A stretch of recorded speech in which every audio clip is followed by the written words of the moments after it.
Sister Joyce Oben was our provincial superior at the time. And Louise Akers was a sister of charity. The charities have a swimming pool, and Joyce and Louise were at the swimming pool, and they were just talking. And they got to talking about social justice issues. And one of them, they don't remember which one, but one of them said, wouldn't it be good if all the religious got together and formed a group? Then we would have more power when we spoke. Rather than speaking as one congregation, we would speak as 8 congregations. And so they talked about that. And at that time, I was the coordinator of our Justice and Peace Committee. So Joyce came back home and she told me what they had talked about. And she said, would you take it to your committee and see if they would like to start something like that? So I took it to the committee and they thought it was a good idea. So we wrote letters to all the religious congregations in the city of Cincinnati and asked them if they'd like to start a group on justice and peace issues. And we would work together. And the answers were positive. So we did have a meeting, and the Sisters of Notre Dame, Dana Moore, the Sisters of Charity, the Franciscan Sisters, the Mercies, there were 7 congregations that said yes. So we formed a board of 1 member from each congregation. We hired Louise Akers to be the coordinator. So he was very welcoming because he thought we were about soup kitchens instead of trying to eliminate soup kitchens, through systemic, change in the structures. Our first office was at St. Francis Seraph School. We had a little room at that school, and the board met once a month.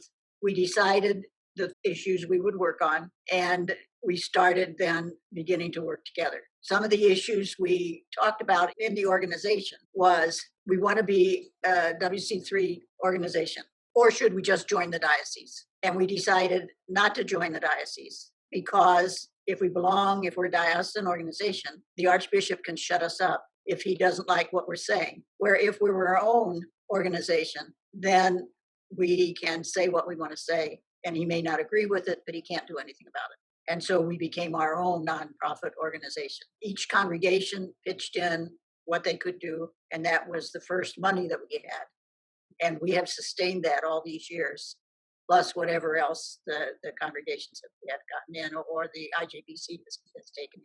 And we began to work on issues. We took sanctuary and immigration because that was the big thing at that time. We had Miguel and Gabrielle and their 2 children in sanctuary at the Quakers, and we were helping them. We felt that we needed to work on peace because of all the wars that were going on, and we felt that we needed to work on women's place in society. So those were the 3 first issues that we took on. It didn't mean that we didn't look at other issues, but these were the ones that were the priorities. And we did advocacy. For example, we saw that Miguel and Gabrielle, whenever they had to go to court, that we were there with them, that we were guiding them as to what they should say and not say. And then, of course, immigration became bigger as the years went on. And we're still working on immigration today. I don't think we've ever taken it off.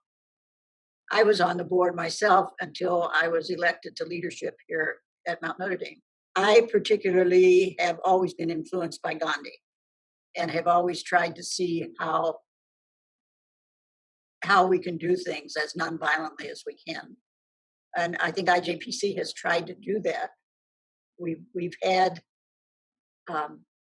protests, but they've been nonviolent protests. We've had marches, they've been nonviolent marches. I really feel that Martin Luther King, Gandhi, Dorothy Day has been a big influence in what we have done. It had always bothered me that the religious congregations were always so separate, and this is something we can get together and work on together. That was exciting. And I was very much aware of the poor, the oppressed, the injustice in the world, and very much aware of what we do as a country sometimes to oppress people, and we don't realize we're doing it.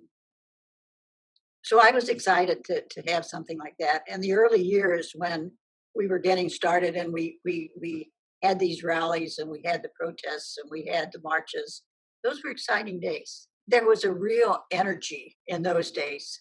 And I think one of the, if you want to say, advantages of this was that a lot of us religious at that time got to know one another and become great friends. And those friendships have lasted all these years.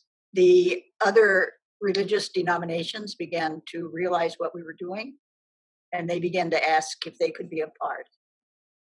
And we said yes, that it was a Catholic organization, and we went by Catholic principles.